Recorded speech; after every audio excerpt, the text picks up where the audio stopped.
हम सभी प्रतिदिन अपना कार्य करते हैं, तो कभी कुछ अधूरा रह जाता है, तो कुछ भूल हो जाती है, कभी कुछ हानि हो जाती है, और फिर उस भूल, उस हानि के अनुभव की पीड़ा तले हम दब जाते हैं। अब आप लोग कहेंगे कि ऐसा होना तो स्वाभाविक है। यदि ऐसा है तो तनिक सूर्य की ओर देखिए। वो प्रतिदिन अंधकार से लड़ता है और हर रात्रि के पश्चात एक नई ऊर्जा, एक नए तेज के साथ उदित होता है।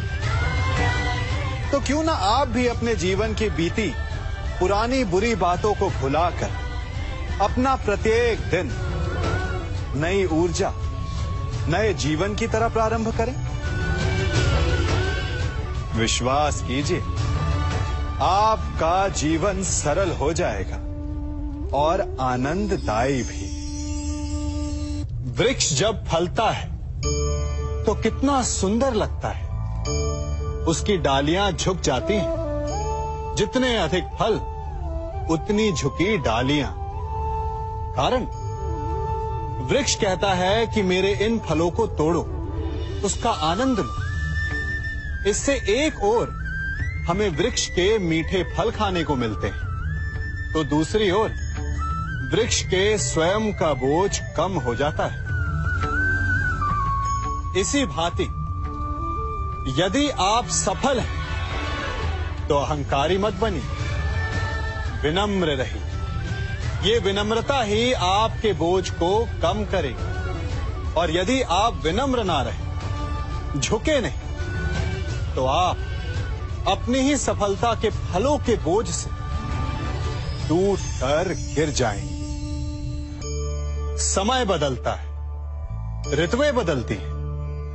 जब गर्मियां होती हैं तो हम उलाना करते हैं कि बड़ी गर्मी है, बारिशें कब आएंगी।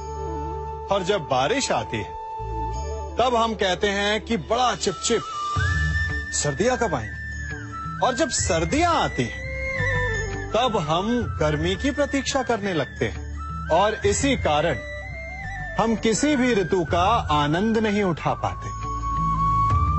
कल क्या होगा इसके विषय में सोचकर अपना समय व्यर्थ करना बंद कीजिए। ऋतुओं पर आपका कोई वश नहीं, परंतु आज के, अभी के इस पल पर, इस क्षण पर आपका वश तो है। उसे जीना सीखिए, उसका आनंद उठाना सीखिए। सबके मन का सबसे बड़ा भय क्या है? सबसे बड़ा लालच क्या है? सबसे बड़ी चिंता क्या है? तनिक विचारिए। सबके मन का सबसे बड़ा भय, सबसे बड़ी चिंता है मृत्यु। सभी सोचते हैं, सभी भय खाते हैं कि कहीं मृत्यु ना आ जाए। सभी लालच करते हैं कि कुछ दिन और जीने को मिल जाए। सभी आशा करते हैं कि वे कभी ना मरे। और इसी मृत्यु के भय के कारण ही आप उस जीवन की उपेक्षा कर देते हैं जिसे आप जी रहे हैं। क्या कभी आपने सोचा कि आप मृत्यु से भयभीत क्यों होते हैं? क्योंकि आप जीवन में वो कर नहीं पाए जो आप करना चाहते हैं। और जो आप करना चाहते हैं वो कर पाना तभी संभव होगा जब आप मृत्यु के भय से निकलकर अपने जीवन के हर पल का उपयोग करना सीख जाएंगे। तो मृत्यु के भय से बचने का केवल एक ही मार्ग है, एक ही मंत्र है। अपने जीवन के हर पल को जियो। वृक्ष मुझे बहुत प्रिय हैं, बहुत अच्छे लगते हैं। आपको भी अच्छे लगते होंगे। कारण ये है कि वो हमें छाया देते हैं, अपनी शीतलता देते हैं, शांति देते हैं। परंतु मुझे वृक्ष एक और कारण से अच्छे लगते हैं, और वो कारण है वो सीख जो एक वृक्ष हम सभी को देता है। और वो सीख है अमरता। एक वृक्ष कभी नहीं मरता। मरने से पूर्व वो अपने जैसे कई वृक्ष अपने बीजों के द्वारा संसार को दे जाता है। तो अमर होने का केवल एक ही मार्ग है, और वो है जो आपके पास है, वो संसार को दो। अपना ज्ञान, अपना अनुभव, अपना आनंद बांटने में कंजूसी ना करें, कभी कृपण ना हो, तो आप संसार में सदा जीवित, सदा अमर रहेंगे। हम सभी घरों में रहते हैं, और अधिकतर लोगों के जीवन का ये एक स्वप्न तो होता ही है कि हमारा अपना घर हो, है ना? और बड़ी अद्भुत बात तो ये है कि कुछ समय के पश्चात हम उस घर को विस्तृत करना चाहते हैं, उसका आकार बदलना चाहते हैं, उसकी रूपरेखा बदलना चाहते हैं, क्योंकि इसमें आनंद भी है। तनिक सोचिए, जब आपको घर का वास्तु बदलना हो, उसे और सुंदर बनाना हो, तो पुराने निर्माण को तोड़ना पड़ता है, उसे गिराना होता है, घर में तोड़फोड़ करनी पड़ती है। क्योंकि निर्माण के विज्ञान में टूटने का ज्ञान बहुत ही आवश्यक है। ठीक उसी प्रकार यदि आपके जीवन में समस्याएं, विपदाएं या बाधाएं आपको थोड़ा तोड़ें, तो इसे संकेत समझिए कि आपके भीतर कुछ नया बनने वाला है, कुछ नए का निर्माण होने वाला है। और स्वागत करें इस नए निर्माण का, अपने जीवन के इस नए युग का। कभी वन में सिंह को अखेट करते देखा है? हमें लगता है कि सिंह तेजस्वी है, बलशाली है, तीव्र है, इसलिए वो अखेट कर पाता है। परंतु इस अखेट के दूसरे पक्ष को भी देखने का प्रयास कीजिए। सिंह अखेट तभी कर पाता है जब हिरण आस छोड़ देता है, जब वो भागना बंद कर देता है, जब वो संघर्ष करना छोड़ देता है। सिंह हिरण की मृत्यु नहीं चुनता, हिरण स्वयं अपनी मृत्यु चुनता है। ठीक उसी प्रकार असफलता हमें नहीं चुनती, हम असफलता को चुनते हैं।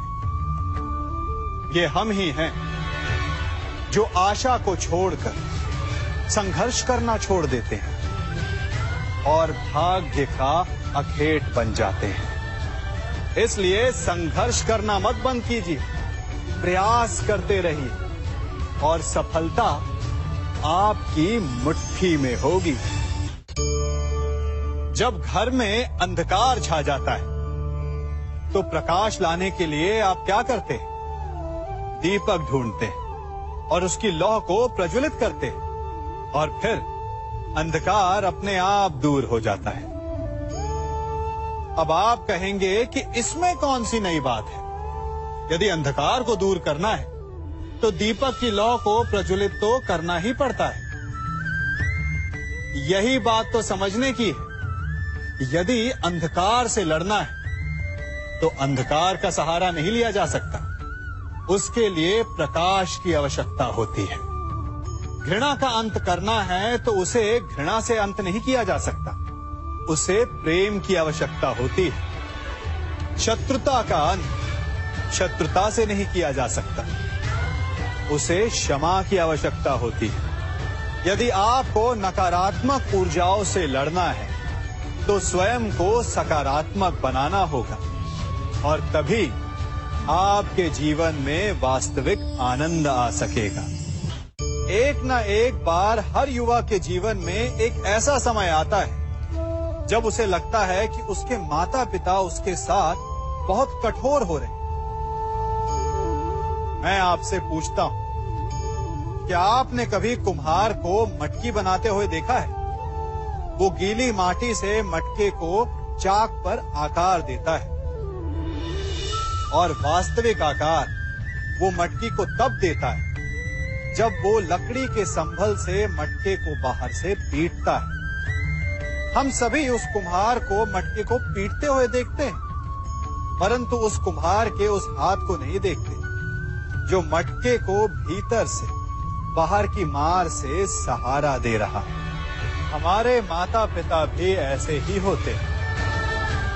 अपनी संतान के भले के लिए, उसके भविष्य को आकार देने के लिए कभी कभी वो कठोरता को भी अपनाते हैं। आप केवल उनकी कठोरता को मत देखिए, उस संभल को भी देखिए जिसने आपको भीतर तक से संभाल कर रखा है। आप जानते हैं कि मैं क्या कर रहा हूं? मैं प्रतीक्षा कर रहा हूं कि कब इस वृक्ष पर फल लगेंगे और मैं उन मीठे फलों के रस को चख पाऊंगा। हंसी आ गई ना आपको? आप भी सोच रहे होंगे कि भला कौन सा मूर्ख बबूल के पेड़ को बोकर आम खाने की इच्छा रखता है। यदि कांटे बोए हैं तो फल नहीं, कांटे ही मिलेंगे।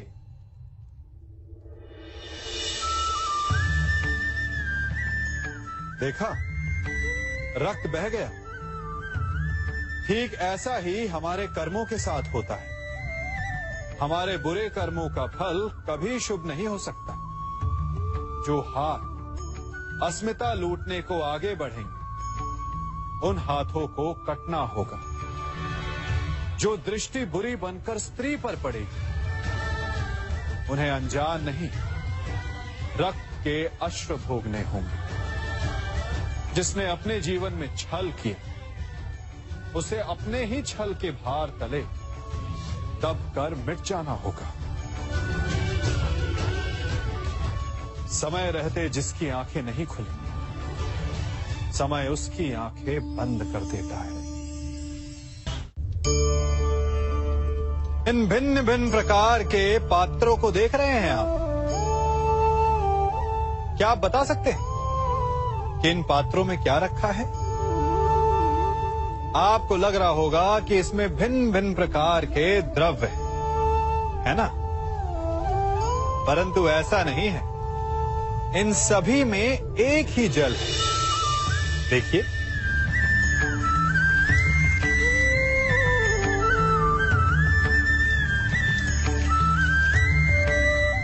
परंतु ये भिन्न भिन्न लगते हैं क्योंकि जिसमें ये जल रखा है उसके रंग को परिभाषित करता है। अब यूं समझिए कि इस पात्र में रखा जल हम हैं और ये पात्र वो संगति है जिसमें हम रहते हैं।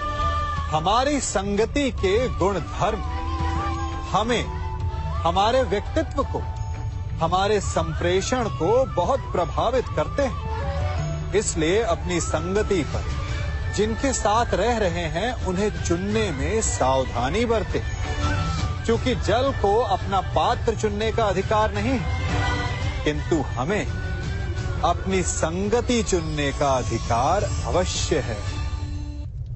हम सभी के जीवन के लिए मित्रता बड़ी महत्वपूर्ण है। हम सभी अपने जीवन में अपने अपने मित्र चुनते हैं। मित्र वो होता है जिसके साथ रहने में, जिसके साथ समय बिताने में आनंद मिले। किंतु क्या मित्रता का अर्थ केवल इतना ही है? मित्रता होनी चाहिए जल और दूध की भांति।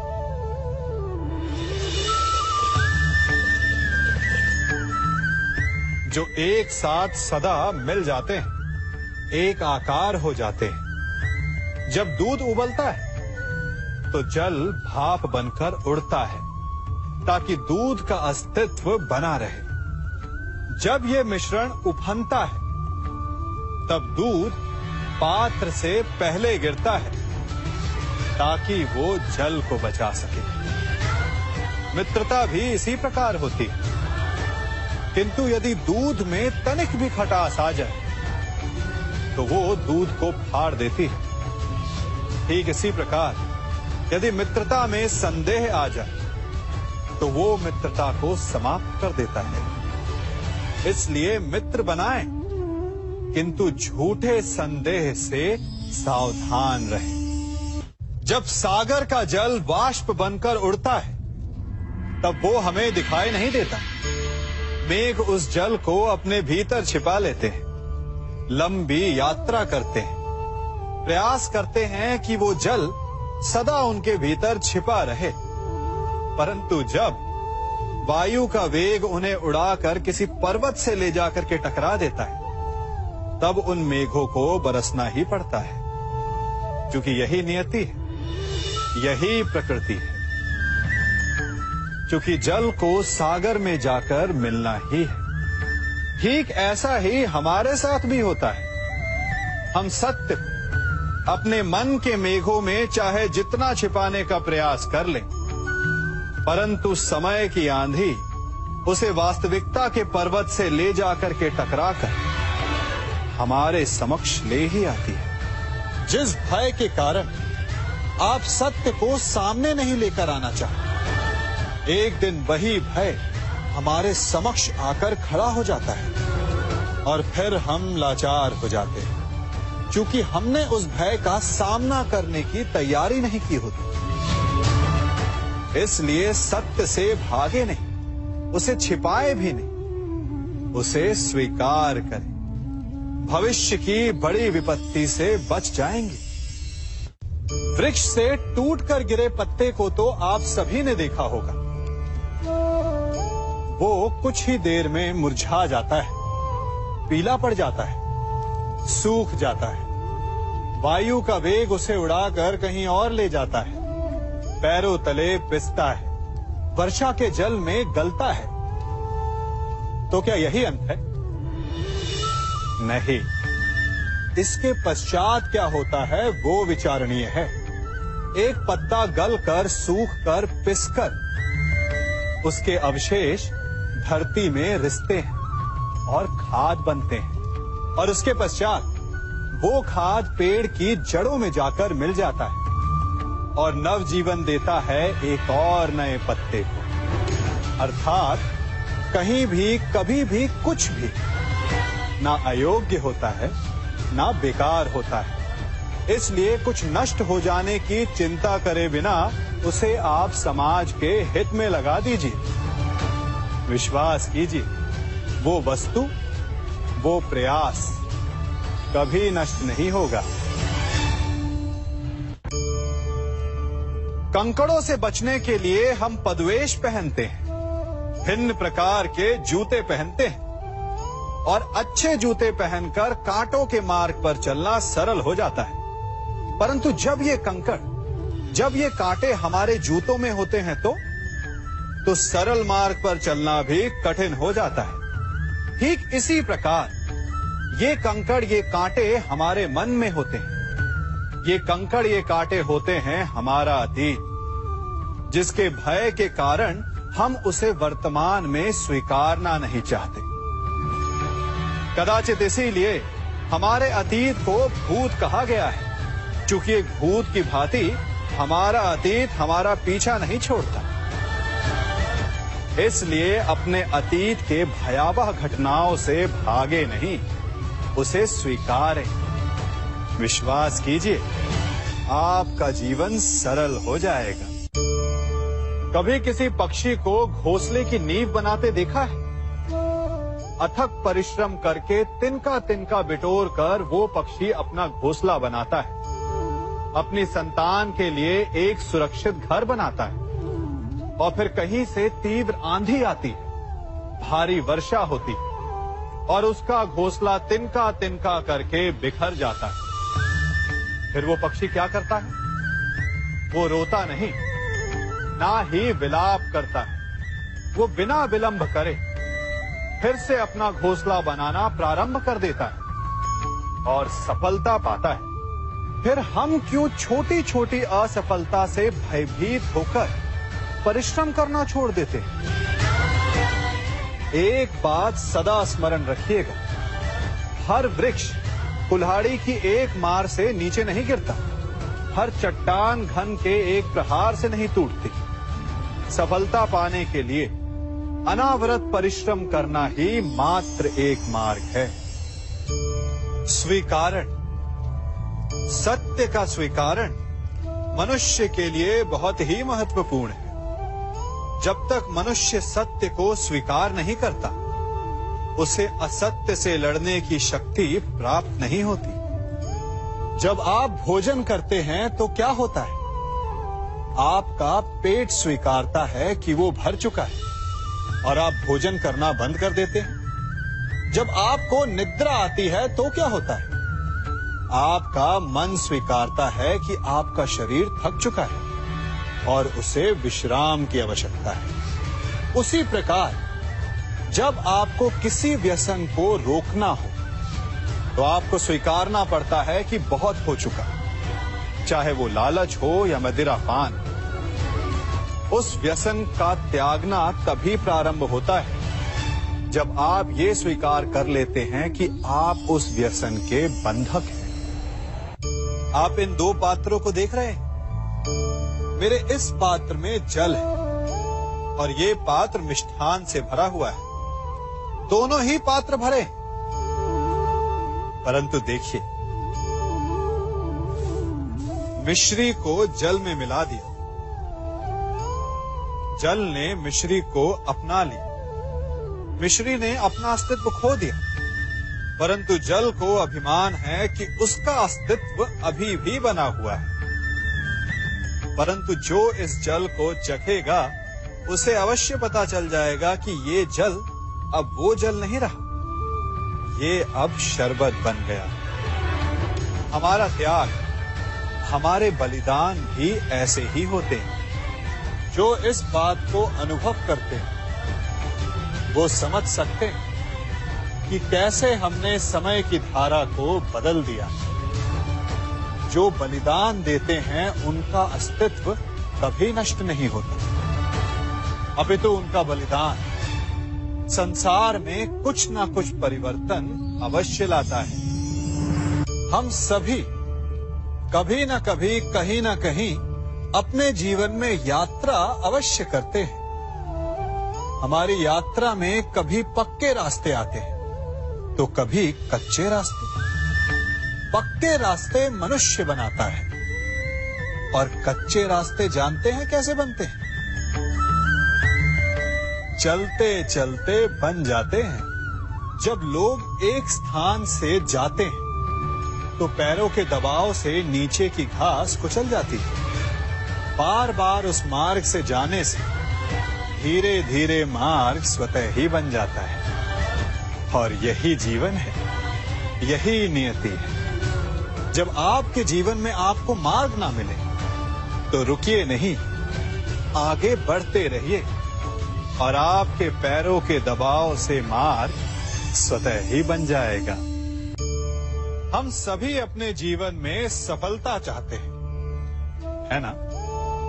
उसके लिए हम रात दिन परिश्रम करते हैं, कड़ी मेहनत करते हैं, परंतु फिर भी असफल हो जाते हैं। परंतु ऐसा क्यों होता है? कभी सोचा आप सबने? क्योंकि सफलता पाने का मंत्र बड़ा कठिन नहीं, बड़ा सरल है। उचित विचार, उचित समय, उचित स्थान पर उचित प्रहार। जब आपके विचार, समय, स्थान और प्रहार यानी परिश्रम उचित है तो सफलता आप ही को मिलेगी। जिस प्रकार एक लोहार लोहे से कुछ बनाते समय उस लोहे के सही ताप तक के आने की प्रतीक्षा करता है और समय आने पर उचित स्थान पर पर्याप्त बल से प्रहार करता है और लोहा आकार ले लेता है, ठीक उसी प्रकार आपकी सफलता भी आकार लेती है। हम सभी को अपने जीवन में कभी ना कभी निराशा मिलती है, असफलता मिलती है और अधिकतर लोग इसके पश्चात भाग्य का रोना लेकर बैठ जाते हैं। कुछ कहते हैं कि जिस स्थान पर मैं हूं उससे कई ऊंचे स्थान पर होने के योग्य था, परंतु नहीं जा पाया। किसी को पीड़ा है कि उसे जो मिलना चाहिए था वो उसे नहीं मिला, भाग्य ही बुरा था। भाग्य क्या होता है? भाग्य वन में खिला पुष्प देवताओं को चढ़ाया जाएगा या किसी सुंदरी की वेणी में वो सजेगा या फिर उसे कुचल कर उत्पात बना दिया जाएगा ये सब एक पुष्प के नियंत्रण में नहीं होता, परंतु जब तक उस पुष्प का अस्तित्व है, सुगंध बिखेरना उसके वश में अवश्य है। परंतु भाग्य हमारे वश में नहीं, और जो हमारे वश में नहीं उसके लिए दुखी होने से क्या होगा। कर्म पर वश है, वो कीजिए और धीरे धीरे भाग्य आपके वश में आ जाएगा, क्योंकि कर्म ही प्रधान है। हम में से ऐसा कोई नहीं जिनकी परछाई उनसे दूर रहती है। हमारी परछाई सदैव हमारे साथ रहती है। कदाचित हमारी परछाई हमारे कर्मों के फलों का संकेत है। कदाचित इसी कारण कई बार हमें अपनी परछाई से भय भी लगता है, परंतु इस भय से निवारण पाने का एक साधन अवश्य है। वो है सूर्य की ओर मुख करना या किसी प्रकाश के स्रोत की ओर मुख करना, क्योंकि तब हमें हमारी परछाई दिखाई नहीं देती। यदि इसे जीवन के संदर्भ में देखें तो ये प्रकाश का स्रोत शुभ कर्मों की चेतना है। यदि आपके मन में शुभ कर्म करने की इच्छा है तो आपको कभी भी अपने कर्मों के फल का भय नहीं होगा, क्योंकि यदि आपका मन शुद्ध होगा तो आपके कर्म शुद्ध होंगे और शुद्ध कर्मों का फल कभी अशुद्ध नहीं हो सकता। आज मैं आप सबको एक कथा सुनाता हूं। एक दिन प्रातः एक व्यापारी अपने घर से निकला। घर से निकलते ही एक बिल्ली ने उस व्यापारी का मार्ग काट दिया। व्यापारी घबरा गया। वो फिर से घर लौट गया और शुभ घड़ी की प्रतीक्षा करने लगा। और जब वो पुनः अपने घर से निकला तब वो वाहन जा चुका था जिससे राजा तक पहुंचकर उसे भेंट देनी थी। राजा को भेंट नहीं मिली। राजा क्रोधित हो गए। राजा ने उस व्यापारी का व्यापार बंद करवा दिया। इस कारण व्यापारी क्रोधित होकर घर पर अपनी पत्नी से लड़ बैठा। पत्नी अपने बच्चों समेत मैके वापस चली गई और उस व्यापारी के जीवन में यदि कुछ रह गया था तो केवल अंधकार। और इन सब का कारण वो उस बिल्ली को मानता रहा जिसने उसका मार्ग काटा था। ऐसा ही एक दूसरा व्यापारी राजा को भेंट देने निकला और उस व्यापारी का मार्ग भी एक बिल्ली ने काट दिया। वो व्यापारी तनिक घबराया, परंतु उसने आगे बढ़ना अधिक उचित समझा। राजा तक वो समय पर पहुंचा। उसने राजा को भेंट की। राजा प्रसन्न हुए और राजा ने व्यापारी को अपना व्यापार बढ़ाने की अनुमति दी, स्वर्ण आभूषण दी। जब व्यापारी घर पर पहुंचा तो पत्नी को आभूषण और अपने बच्चों को देने के लिए वस्त्र थे उसके पास। हर ओर प्रसन्नता थी। समझ रहे हैं ना? दोनों के साथ एक ही प्रकार की घटना हुई, परंतु दोनों की प्रतिक्रिया भिन्न थी। ऐसा ही हमारा जीवन भी है। हमारे जीवन में प्रारब्ध का अपना स्थान है, परंतु उससे कई अधिक महत्वपूर्ण हमारी प्रतिक्रिया, हमारे सोच का प्रभाव है, क्योंकि यही हमारे जीवन को आकार देते। इसलिए अपनी सोच को सकारात्मक रखिए। आपका जीवन सदैव आनंदमय रहेगा। कभी किसी सुरंग से बाहर निकले हैं आप? कैसा ना भूल पाने वाला अनुभव होता है ना? कितना भयावह अनुभव होता है। मानो हर पल ऐसा लग रहा होता है कि यदि इस सुरंग में बंद हो गए तो क्या होगा? कैसे निकलेंगे इस सुरंग से? सर्वत्र अंधकार होता है। परंतु यदि आप ध्यान से उस सुरंग के मुखाने पर देखें तो वहां सदा प्रकाश होता है और उस प्रकाश तक वही पहुंच पाता है जो सुरंग की छोर तक पहुंच पाए। और ऐसा ही हमारा जीवन भी है। इसी प्रकार कई बार हम स्वयं को निराशा की सुरंग में पाते हैं, जहां बाहर जाने का मार्ग नहीं सूझता। मानो जैसे जीवन आनंद सब समाप्त हो जाएगा। परंतु ऐसी परिस्थिति में ठीक उस सुरंग की भांति इस निराशा को समाप्त करने वाला आशा का प्रकाश उसे ही मिलता है जो निरंतर आगे बढ़ता रहे। यदि आपके जीवन में कभी भी निराशा आए, कोई भी समस्या आए, तो उसका समाधान है निरंतर प्रयत्न करते रहना। प्रयत्न करते रहिए, आपको सफलता अवश्य मिलेगी। कभी आप ब्रह्म मुहूर्त में जगे? जगकर देखिए, संध्या होने के पश्चात जब रात्रि का अंधकार सारे संसार को धीरे धीरे अपने अंधकार में निगलने लगता है, तो यही अंधकार ब्रह्म मुहूर्त में भोर होने से ठीक पूर्व तनिक अधिक काला हो जाता है। कुछ समझे? हमारा जीवन भी कुछ ऐसा ही होता है। जब हमारे जीवन की समस्याएं अपने अंत पर होती है, तो यही समस्याएं एक भीषण रूप लेकर हमारे समक्ष प्रस्तुत हो जाती है और ऐसे परिस्थिति में अधिकतर लोग हार मान जाते हैं, भय खा जाते हैं। परंतु यदि आप हार न माने, भय न खाएं, दृढ़ रहें, निरंतर आगे बढ़ते रहें, तो प्रकाश के रूप में हमारा स्वागत करने के लिए सूर्य उदय सदा हमारे समक्ष प्रस्तुत रहेगा। आपने बरगद के वृक्ष को देखा है? जितना विशाल उतना दृढ़। पतझड़ में वो सूख जाते हैं, परंतु दुर्बल नहीं होते, टूटकर गिरते नहीं। और उसके विपरीत दलदल में उपजे वृक्षों को देखिए, वो दिखने में तो बड़े होते हैं, पतझड़ आए या शीत सदा हरे भरे होते हैं, परंतु इतने दुर्बल होते हैं कि जल धारा के हल्के से वेग से वो गिर जाते हैं। परंतु ऐसा क्यों होता है? कारण है जड़ें। जिसकी जड़ें दृढ़ भूमि में है, वो हर चक्रवात, हर ऋतुओं को सह लेता है, और जिसकी जड़ें दलदल में है, वो स्वयं की जड़ों को दुर्बल बना लेता है।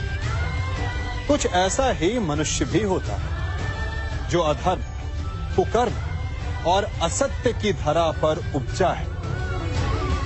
वो समय की एक मार भी नहीं सह पाता, और जो मनुष्य सत्य, धर्म की धरा पर उपजा है, वो हर समस्या से अविचलित हो जाता है। अब आप पर निर्भर करता है कि आप क्या बनना चाहते हैं। हमारे जीवन में मित्र और शत्रु बड़ा महत्व रखते हैं। यदि गंभीरता से सोचा जाए तो ऐसा कोई क्षण नहीं जब हम अपने मित्रों के बारे में ना सोचते हो या फिर अपने शत्रुओं के बारे में। हमारा हर कार्य या तो हमारे मित्रों के हित के लिए होता है या फिर हमारे शत्रुओं के अहित के लिए। हम हर स्थान या तो अपने मित्रों के साथ होते हैं या फिर अपने शत्रुओं के साथ। कोई नहीं चाहता कि उनका शत्रु प्रसन्न रहे। हर कोई अपने शत्रु को नष्ट कर देना चाहता है, और ऐसा करने के लिए वो हर संभव प्रयास करता है। उसे आर्थिक, मानसिक और शारीरिक हानि पहुंचाने का प्रयास करता है। परंतु यदि मैं आज आपको ऐसा मंत्र सिखाऊं जिससे आप अपने शत्रु को सदा के लिए नष्ट कर दे तो, और वो मंत्र है मित्र बनाना। अपने सभी शत्रुओं को अपना मित्र बना लीजिए और आपके सारे शत्रु स्वतः ही समाप्त हो जाएंगे।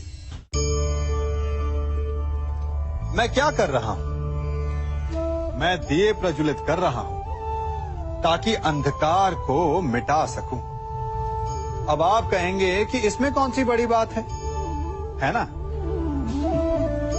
परंतु इसमें महत्वपूर्ण बात समझने के लिए यह है कि मैं क्या नहीं कर रहा हूं, और मैं अंधकार नहीं कर रहा हूं। क्योंकि अंधकार को मिटाने के लिए प्रकाश का अस्त्र तो उठाना ही पड़ता है। बुराई को बुराई से नहीं, अच्छाई से जीता जाता है।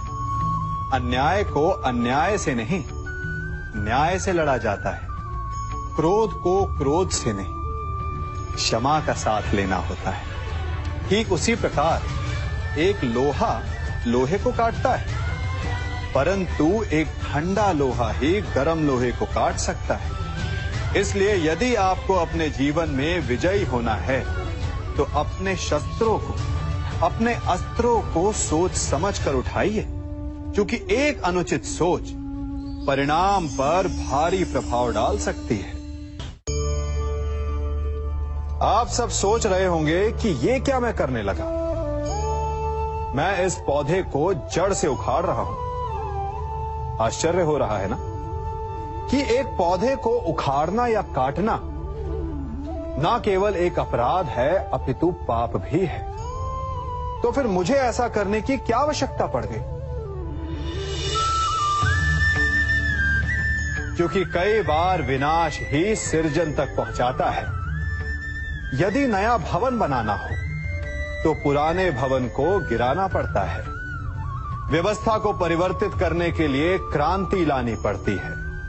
और उसी प्रकार यदि किसी वृक्ष या किसी पौधे की जड़ों में घुन लग जाए या उसका मूल सड़ जाए तो उसे जड़ से उखाड़ देना ही श्रेयस्कर होता है, ताकि उस स्थल पर नए पौधे उपज सके।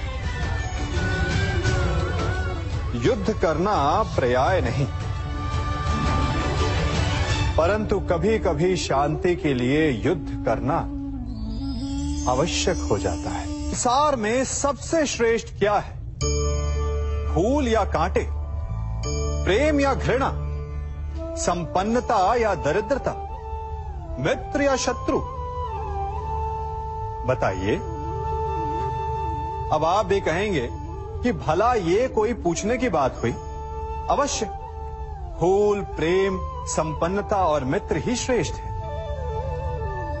परंतु क्या आपने अपने जीवन में कभी सोचा है कि हर एक भाव, हर एक वस्तु, हर एक घटना का एक गुण धर्म होता है? त्वचा पर जलन करने वाले फूलों से अधिक श्रेष्ठ वो कांटे हैं जिनसे आप अपने घर की बाढ़ बनाते हैं ताकि वन्य पशु आपके भीतर ना आ सके। वो प्रेम श्रेष्ठ नहीं जो आपको अंधा, लोभी, पक्षपाती बनाता। वो घृणा श्रेष्ठ है जो आपको नया मार्ग दिखा दे। वो संपन्नता श्रेष्ठ नहीं जो आपको कृपण बना दे, मद्दांध बना दे। वो दरिद्रता श्रेष्ठ है जो आपको जीवन में परिश्रम करने की शिक्षा दे। कुविचार देने वाले, बुरा मार्ग दिखाने वाले मित्रों से अधिक श्रेष्ठ वो शत्रु होते हैं जो हमें जीवन का लक्ष्य दे दे।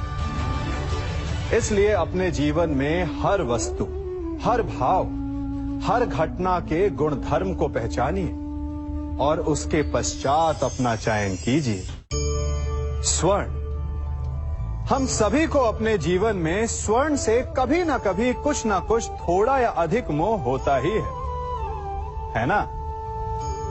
परंतु क्या आपने कभी सोचा कि स्वर्ण को प्राप्त कैसे किया जाता है? जब भूमिगत खदानों से स्वर्ण को निकाला जाता है तब वो एक पाषाण की भांति होता है। ऐसा पाषाण जिससे आप किसी को भी मार सकते हैं, परंतु उसे आभूषण के रूप में स्वयं के शरीर पर धारण नहीं कर सकते। यदि उसे आभूषण बनाना है तो उसे लंबी यात्राएं करनी होती है।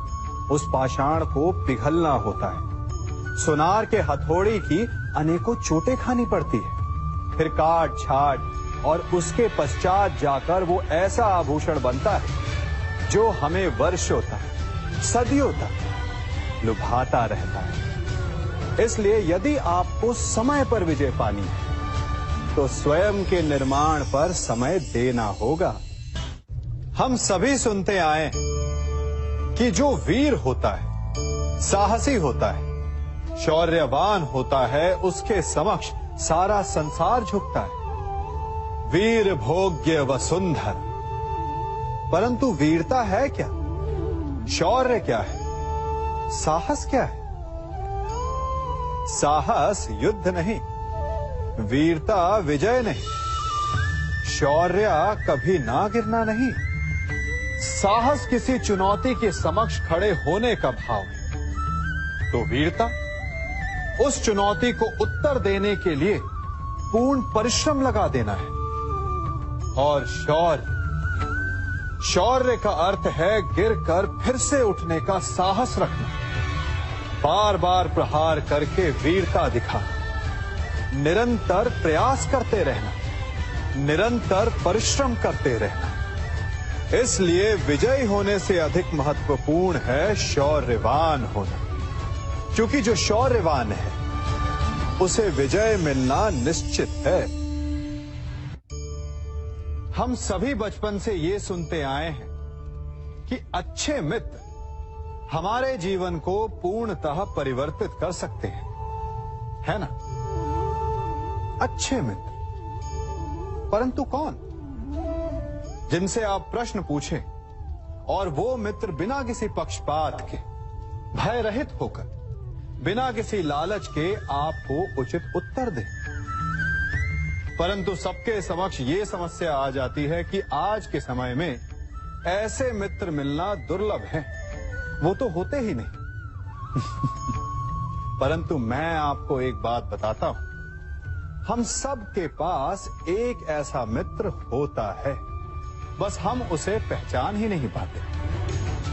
वो है दर्पण।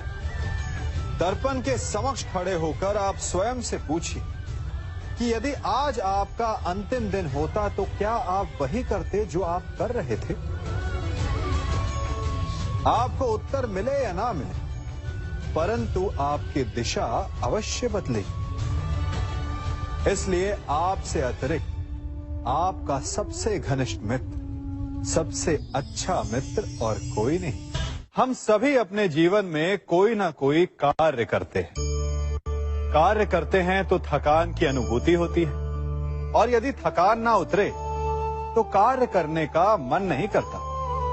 हम आशा करते हैं कि कदाचित एक दिन में 24 के स्थान पर 26 घंटे होते तो आराम करने के लिए हमें और अधिक समय मिल जाता। हमें ऐसा अनुभव होता है कि हम बहुत अधिक कार्य कर रहे हैं, है ना? परंतु क्या आपने कभी सोचा है कि जो लोग संसार में सफल हैं, उनके पास भी सफल होने के लिए दिन में केवल 24 घंटे थे, तो फिर वो सफल क्यों हैं? इसका एक छोटा सा रहस्य है।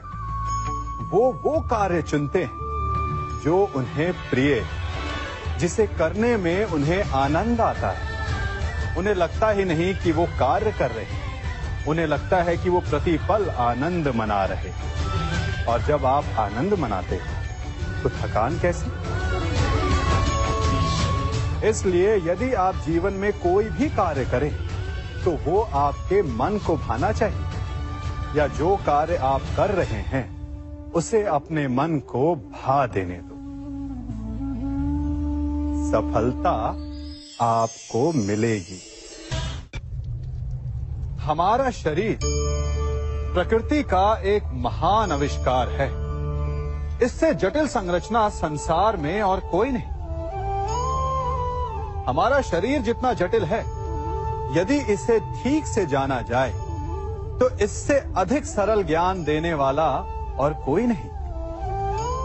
हमारे शरीर में 5 इंद्रियां होती हैं, जो हमें भाव, गुण और वस्तुओं का बोध कराती हैं। हमारे पास आंखें हैं, नाक है, स्पर्श के लिए त्वचा है, कान है और जीभा है। सबका भिन्न भिन्न कार्य है। आंखों से देखना, कानों से सुनना, नथनों से श्वास लेना, त्वचा से स्पर्श करना और जीभा से स्वाद लेना। परंतु क्या आपने कभी सोचा कि प्रकृति ने हमें 2 आंखें दी, 2 नथुनें दी, 2 कान दी, स्पर्श के लिए ये पूरा शरीर दिया, परंतु जीभा केवल 1 दी? ऐसा क्यों? क्योंकि प्रकृति चाहती है कि हम देखें अधिक, सुने अधिक और ज्ञान अधिक अर्जित करें, बोले कम। क्योंकि अधिक वाचाल नाश को निमंत्रण देता है। स्मरण रखिएगा, सागर तो आप सभी ने देखा होगा, बाहर से कितना उन्मुक्त और भीतर से कितना शांत। उसकी बलशाली लहरों को देखकर ऐसा लगता है कि मानो वो सब कुछ चूर चूर कर देगी, परंतु उसके गर्भ में ना जाने कितने अनदेखे अनजान जीव पलते हैं। उसके भीतर मोती मुक्ता जन्म लेता है। सागर एक है, परंतु उस सागर को लेकर के हमारी प्रकृति भिन्न भिन्न होती है। कोई उसमें तैरता है तो कोई उसकी लहरों का आस्वादन करता है, कोई उसमें अपने पांव भिगोता है तो कोई उसके भीतर जाकर मोती मुक्ता बाहर ले आता है, तो कोई तट पर बैठकर सागर की लहरों को निहारता है, कोई उसमें जीवन का आरंभ देखता है तो कोई उसमें अपने जीवन का अंत देखता है। सागर एक है, परंतु हमारी प्रकृति के अनुसार सागर की प्रकृति भी बदल जाती है। इसी प्रकार जीवन है सबके लिए समान, परंतु उस जीवन में आपको प्रसन्नता देखनी है, प्रसन्नता पानी है, या आपको पाना है अवसाद, ये आप पर निर्भर करता है। कभी आप ब्रह्म मुहूर्त में जगे हैं? जगकर आकाश की ओर देखेंगे तो पाएंगे कि भोर होने से ठीक पूर्व रात्रि तनिक अधिक घनी हो जाती है। अर्थात जब समस्याएं अपनी चरम सीमा पर होती है तो उनका हल निकट होता है, परंतु जो इस अंधकार से हार जाता है वो इस अंधकार में डूब जाता है, और जो संघर्ष करता है वो उस अंधकार से उभर आता है। सदैव स्मरण रखिएगा, अंत चाहे कितना भी अंधकारमय क्यों ना हो, उसके पश्चात एक नया आरंभ फूटता है, एक नया उदय होता है। चक्रवात के पश्चात जो शांति छाती है उसके पश्चात प्रारंभ होता है शुभ जीवन का, शुभ भविष्य का, शुभ नव प्रारंभ का। कहा जाता है कि मनुष्य योनि सभी योनियों में श्रेष्ठ है, उत्तम है। क्यों? क्योंकि वो बातें कर सकता है, विचार कर सकता है, या वो आविष्कार कर सकता है, अद्भुत यंत्र बना सकता है। नहीं, क्योंकि मनुष्य के भीतर करुणा, चेतना और सद्भाव वास करते हैं। सामान्यतः हर प्राणी योनियों की 4 उद्देश्य होते हैं: सोना, अपनी भूख मिटाना, अपना क्षेत्र बनाना और संतान की उत्पत्ति करना। किंतु मनुष्य